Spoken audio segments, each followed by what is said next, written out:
coastal strips of Volta region, central western, we expect there to have some cloudy situations and possible some afternoon into the evening hours, some rain. It's not for permanent purposes, but just to ease the haziness and then also to improve visibility. For our fisher folks, the state of the sea is expected to be calm for today, tomorrow, and Sunday, so pretty cool. But then we expect some rain and thunder clouds over the ocean, so they also need to navigate with caution. Water Lake Free Bunto for the day. Night time, we expect morning hours to have misty and foggy conditions, where visibility is expected to range between 1 kilometer and 5 kilometers. So they also need to be cautious if they want to navigate on the Volta Lake. Temperatures for the afternoons will remain hot and a bit scotchy, so we need to protect ourselves. The air is dry, so we need to be rehydrating ourselves by drinking a lot of fluid, especially water. Felicity, thank you so much for bringing us those updates. Victory, I am still standing. Just like we're saying, all days are equal, but Fridays are very, very special. And Mike, I understand that Friday in Tufu out. Oh, yeah, in Tunipa for Friday. Food to be a Tufu now. Why is it like that? Why don't you advise people because the mind is already made up as to what it's going to do from Friday up until Monday. I see. What is your mind made up today? Me, I just want to be in bed after work. Just sleep. Your Friday is not nice, great. I'm just tired, Charlie. I just want to sleep. Rest is underrated. Right. But Friday is a day to finish your goals for the week. It is a day to celebrate that which you set out to accomplish at the beginning of the week.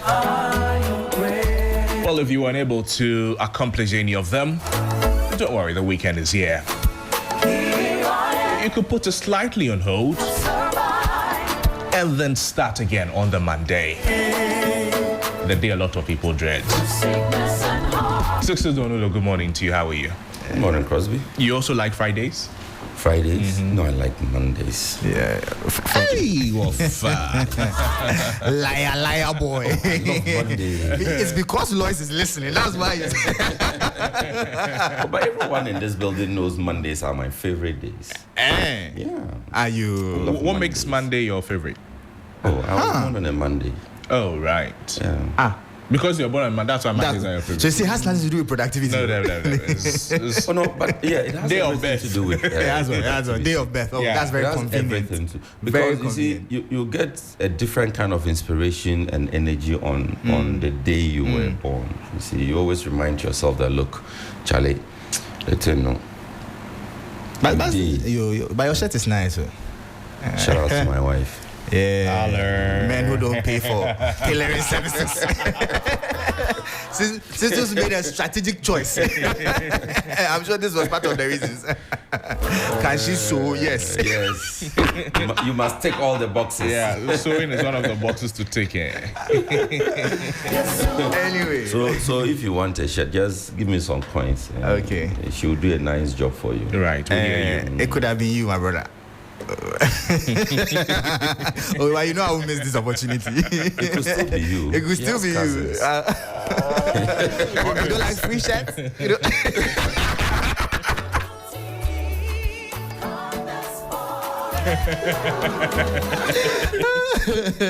But how's your weekend turning out to be, Sixtus? Oh, what plans do you have for the week? Oh, Sixtus the Ondana Joe. Oh, shit, Jumasa. Ondana. I'm a worker, I'm a student, I'm a father, I'm a husband. Yeah. So, of course, I don't You know, you are Sixtus Ullo. Thank you. I have to ask if you're a side chick too. Oh, I'm a husband. I can't be a side chick. Oh, right. Hey, But side chickism doesn't apply to men, does it? well, it depends on where you stand or how you choose to name it. No, but however you name it, it doesn't apply. Men cannot be side chicks You never know. or side boos. Charlie, these days you cannot be too sure. Let's move on. Before Before it enters. This question. Can men be side chicks? What for me answer? Sixtus, you've not been to the UK before. No, I've not been. But congratulations, because Thomas Doje Nyashi Acoustic is watching you from the UK. I have arrived. Thomas, good morning to you. I have arrived. He's watching you. But guys, there's been new appointments, more appointments to various ministries, and that has been expected. The name that a lot of people are talking about is that of Harun Idrisi to the Ministry of Education. Seriously? Did you see that coming? Not at all. I was thinking that he would have been put at the trade, or maybe where he was, the Labor Relations Ministry. Because you think he has experience there, so he will work. Well, judging by the trend, we've seen that what President John Mahama has done so far is to elevate his former deputy ministers into substantive ministers. So one would have expected that would have followed suit. But however, some have also argued that the challenges in the energy sector needs a strong hand to fix it. So, and especially to now that the government is also trumpeting some new policies in the educational sector. Right. We've heard about free first year education and for tertiary students. and then free tertiary education for persons with disability and all of that. So maybe it's a strategic one. Put someone who's strong and can drive the agenda for you and communicate it excellently too. So that's a good one. And I must commend the president also for appointing a lady to the Ministry of Trade. I think it's trade, agribusiness, and what? There's something else. Industry. An industry. I thought that was an impressive one to shout out to. I hope that the pro-affirmative action people are happy about this one. Well, they should be happy. They have a lot more to get still. It's a big deal, especially coming on the back of the promise to put up a women development bank. Yes, and all the plans to encourage women in business and to give some support. There's another one, the paid internship one. The one they pay business people, artisans to train. National. What's the name of that one? One of the policies by the NDC? Yes, one. Yeah, there was one this internship one, but they did include payment. Okay, I'm not sure. Yes, but the idea is to get artisans, so hairdressers, mechanics, persons in the TVET space, more or less. Well, the president has to appoint at least 11 more women so that he can get the 30% female percentage out of the 60. And how many are left? How many ministries? Nominations are left? Well, outstanding substantive ministries that are left: health, defense, interior, transport, sport and recreation, land and natural resources, labor, jobs and employment, foreign affairs, communication. So there's also 3 regional ministers left: Upper West, Bono region, and then but my region, so we have happening? My region 35. Is that we can't agree on somebody to be nominated, or what's the problem? Oh, you find somebody. You find somebody. 35. You can nominate yourself if there's a problem. Oh no. You don't like? No. You don't like? I'm not worthy enough. Hey. For now. Is the humility is fading from you? So if they call you right now, you say, honorable Monko. I'm not worthy enough. Are you? No, but there are some names there. The former regional minister, Kale Caesar, is there. On behalf of the youth wing of this country, we are disappointed in your comments. Yeah, just so you know. You have let us down. Whose comment? Your comment. What do you mean by you're not worthy? The man is being honest that for now he's not. I didn't say I'm not qualified. He says he's not worthy. Worthy and qualification, what's the difference? No, there's a Explain difference. to us. Qualification, I have the qualification. No, maybe competence and worthiness. You differentiate down. You tell us what was in your mind when you said what you said. Okay, that's fine. He's introduced another way.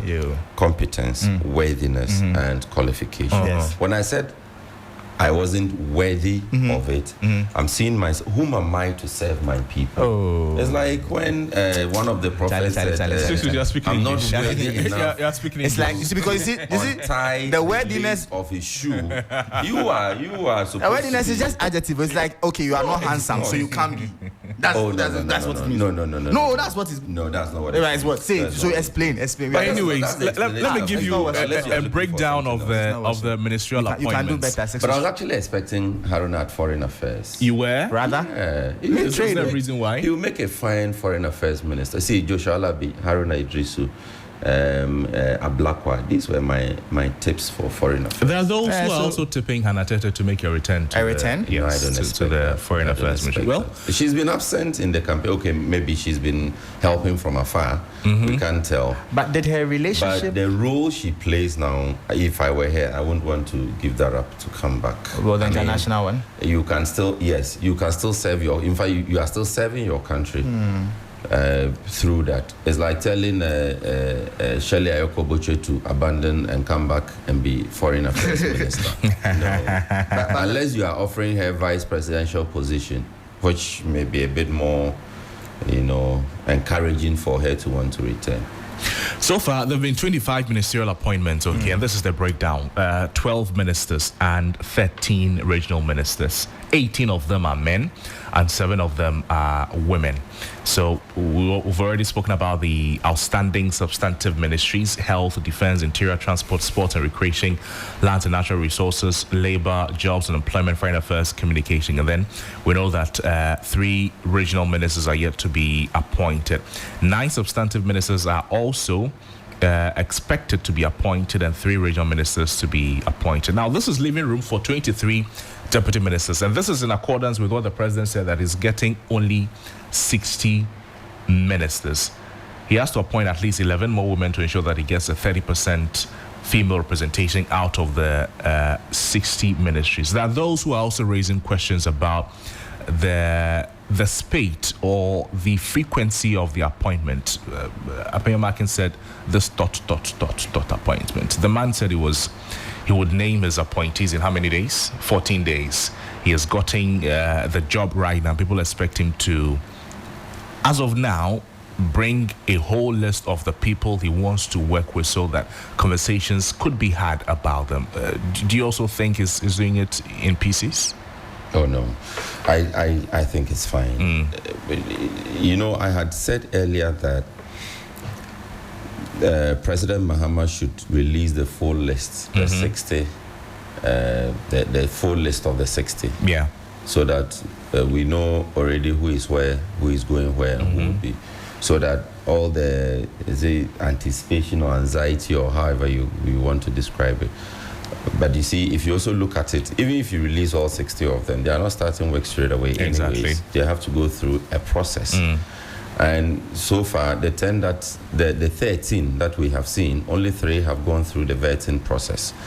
And they are still awaiting, because the report of that vetting would have to go back to Parliament for the plenary approval. To decide, right? And exactly. And the 10 are still outstanding. So even if the president were to release the full list of ministerial appointees, will Parliament also have the capacity to immediately vet all of them and approve or disapprove of those nominations that the president would have made?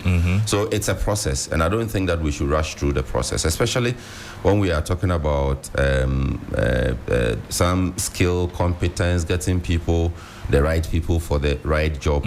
I mean, these are not names you just throw out. The selection or a nomination of a ministerial appointee is a process that must be, carefully gone through. You don't just throw a name there, Crosby, because Crosby is a party person. Crosby may have some skeletons that would bring disgrace to the presidency. It is only in Ghana that people just expect names to. Elsewhere, you go through serious vetting. When they say you are the president's pick for interior, for instance, you are going through serious scrutiny. National security will do its own vetting background before checks. You come and do the background checks. They have to ensure that you have ticked all the boxes, tax compliance, and all of those things. Are there any allegations against you outstanding, such that if your nomination were to be announced, people will come out and say, no, this one there, no. All of that cast a certain slur on the person and the focus of the president. So it is not right for a president to announce a nomination, then that announcement attracts so much skepticism. So far, you see that all the names that have been announced, there's no controversy whatsoever. We are still going through it anyways. But so far, with all the names that have been announced, there's still there's some general acceptance levels of right. the people. But you didn't mention Sami Jemfi's own. Yeah, I was even coming to that. Is that a big man? PMMC. Yeah, he's a big boy. Yeah, PMMC. So MD of PMMC. Looks like that position is reserved for people who can speak up, because the last time Nanado appointed the guy who led the Occupy Flagstaff House. Yes. That guy. Yeah. Who led the demonstration. Yes. Okay. He was slim then. He was put at PMMC. No, he's not slim again. Yeah, no, I can't say that. It would be an offense to say that he's